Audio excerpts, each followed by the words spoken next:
Hello. Now we are going to start our next topic, that what we had already told you to discuss, that natural heritage, right? Now in natural heritage there are four parts which all are very important parts. One is landscape, second is river, third is vegetation, and fourth is animals, right? These are the immense and very important part of natural heritage of India, right? Now first what we are going to discuss about landscape. Now when we talk about the definition of landscape, so landscape means what? Which are nature, form a different shapes and of sizes. That is what the landscape means. Like for example, I'll take Himalayas. Himalayas is a very big Himalaya. It's a mountain, right? It's snow-clad mountain. Then brimming rivers are there. On brimming rivers, it is completely full of snow, right? Vegetation, different types of vegetations are there, birds are there, animals are there. So landscapes are full of all these things. Now landscapes, what landscapes gives us? Like for example, so they gives us a beautiful view, right? That is we use for the tourism also, right? Then they gives us vegetation, they gives us a different variety of animals also, right? So that is the reason landscapes plays a very important role. In our country, Himalayas, we have Himalayas. Himalayas gives us snow-clad mountains, then brimming rivers, like Ganga is there, Indus is there. They all comes from the Himalayas, right? Then they gives us a big variety of Ayurveda that will be given by Himalayas only. Then we have used mountains as what? For the pilgrimages also. Like for example, Kedarnath is there, Badrinath is there, right? These all are the places where the people go to worship God. Vaishno Devi is there. There were many. Nanda Devi is there. So there were many places for which landscapes plays a very important role. So in some way we can say landscapes plays a very important role in our life, plus the natural heritage of India. So that is the reason first what we had discussed, that is landscape. Now rivers. When we talk about rivers, this is very important. Most probably it is asked in exam. You can take, if it is not in, maybe it is asked in board, maybe it will be not asked in board, but it will definitely be asked in your exams, right? Whenever the exams will come. Why rivers are also known as Lok Mata? Now when we talk about Lok Mata, what is the meaning of Lok Mata? Lok Mata means a nurturer, or you can say who feed us. So why rivers are known as, we already knew rivers plays a very important role. Why? Because rivers gives us agriculture, water, right? Electricity, navigation. This all will be played by whom? Rivers. Now rivers like Indus is there, Ravi is there, Ganga is there, Yamuna is there, Saraswati, Godavari. There are various, Krishna, Kaveri. These all are the important part of our life. Now you can see the most population means what, where the more population you will found or settled. They settled where? Nearby the rivers. Indus Valley civilization start from where? From Indus and Ravi only, right? So the rivers plays a very important role. Now when we talk, when a question asked in exam, why rivers are very important for us, or why they are known as Lok Mata. So first, they provide us agriculture, they provide us navigation, they provide us electricity, right? Then they gives in the boom to the industries, because from electricity provided by whom? By the water only, or by rivers only, right? Fisheries from rivers only. Then plasters, then other type of different types of sand, from where, from what we are going to make the buildings and all. So that comes from where? Rivers only. They give us beautiful view, right? In the dawn and dusk. That is the reason we have a aesthetic feeling for the rivers. So rivers plays in our life a very important role that cannot be, cannot be denied. So that is the reason rivers is a very important topic that could be asked in exams, right? Now the third topic is vegetation. Now when we talk about vegetation, we Indians, we humans, we worship what whatever we have in our country. Who give us something, we worship that, right? Like for example, when we talk about neem tree, people tree, banyan tree, tulsi, that is basil, so we worship that also, right? Why? Because they provide us something, we provide them a respect. So that is what our country believes in, right? Now when we talk about vegetation, how vegetation plays a very important role in natural heritage, then when we discuss, like we had already discussed neem and people and basil, rather than that the different types of fruits, different types of vegetables, right? Then different types of oil seeds, different types of pulses, cereals, that all been provided by whom? Vegetation, right? Then when we talk about Ayurveda, in Ayurveda, Brahmi is there, Harde is there, Amla is there, right? Tulsi is there, Neem is there. These all are the very important part of Ayurveda that will be provided by whom? Vegetation only. So that is the reason it is important part of natural heritage. Then when we talk about flowers, so flowers, we have different types of flowers: lotus, rose, chewy, marigold. There were many. There were mogra. There were many which played a very important role in our country. We worship.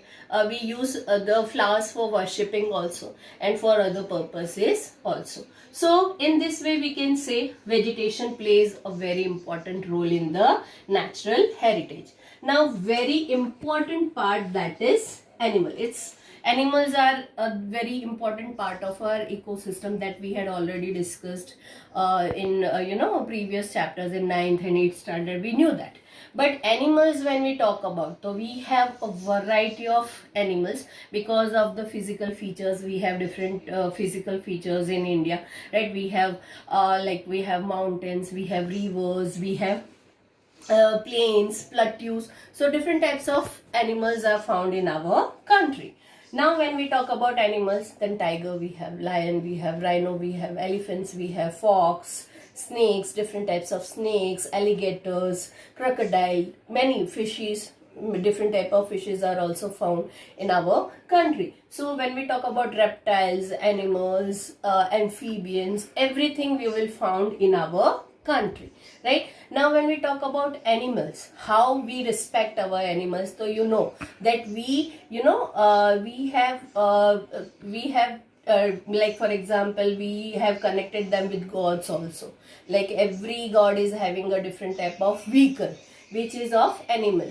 Like Ma Durga is having a tiger or a lion, right? So different animals with different, we have connected with different gods. Then how we can say we pay a respect to animals? Then in our currency note, you will find animals on the back side of the many currencies of our country.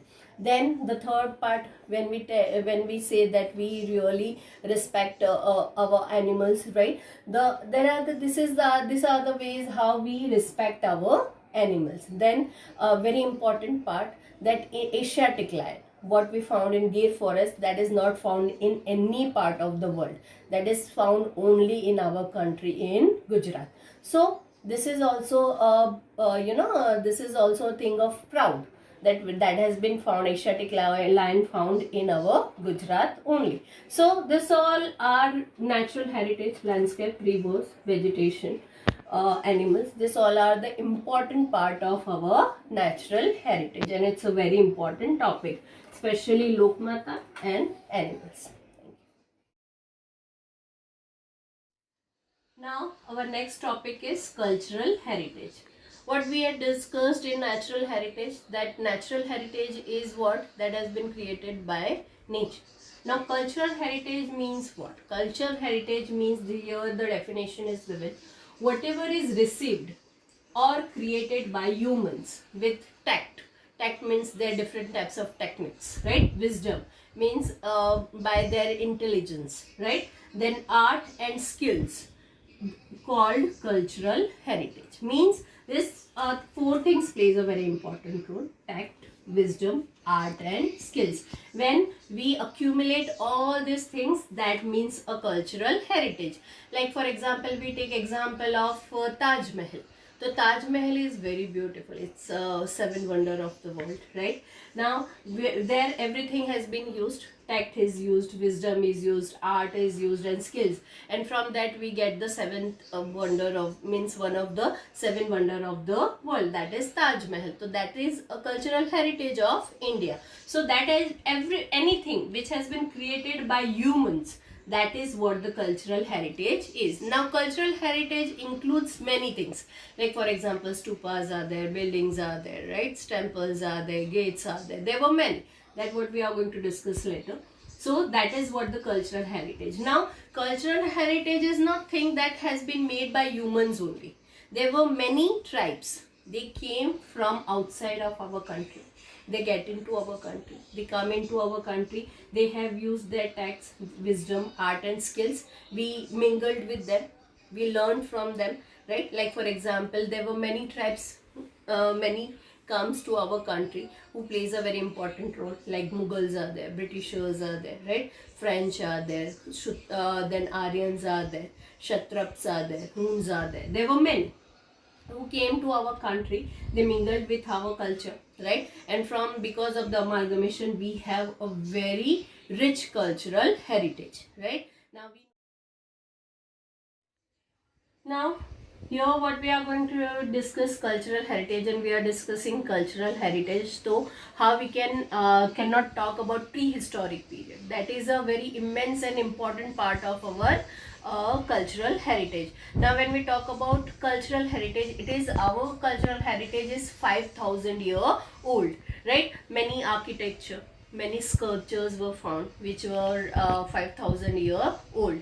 Like for example, we found many remains from the Indus Valley civilization, right? Like for example, figures of god, goddesses, humans, animals, several toys were found at that period of time. You can see in your book there is a picture of a beard man, right? That sculpture that shows how rich our cultural heritage was at that period of time. They knew metallurgy, they knew chemistry, and because of that they have they have made a different types of they have used different types of metals also, and they have made different types of sculptures, architecture at that period of time. So from that we can say our cultural heritage is very rich, right? Then when we talk about, there were many different sculptures that are found in our India, right? Now here some names has been given, like figure of bullock or lion. Then there is a inverted lotus, right? Then meditative Buddha's sculpture is there. Their thankas of Jains were there. So the Ellora caves, Ajanta caves of Rashtrakuta's dynasty is there, right? So there are many different types of sculptures, then scriptures, everything you will found in our country. So that is the reason we can say, and we are proud of our cultural heritage, and that what we are going to discuss in detail in 3rd and 6th chapter. We are going to discuss about our cultural heritage only. That will be in detail, right? Now when we talk about cultural heritage, so cultural heritage accommodates what? So that accommodates buildings, that accommodates temples, gates, right? Sculptures, chaityas, viharas, stupas, this all mosque, this all are included in what? Cultural heritage of our country. Now when we fought for our freedom movement, right? Sabarmati Ashram, Bardoli Ashram, Dandi march that had been done, that is also included in our cultural heritage. Now our country had discovered many things and given to the whole world, that we already knew. We have discovered zero, right? We have discovered decimals, right? Then there are other types of shastra, other types of studies also been done. Like for example, when we talk, we have done discovery of zoology, calendar, astronomy, literature, right? Then Yuddha Shastra, then chariot art. This all are included in what? In our cultural heritage. So why? Because that has been made, or by the tech, wisdom, art and skill will be made by humans. So that is the reason cultural heritage plays a very important role.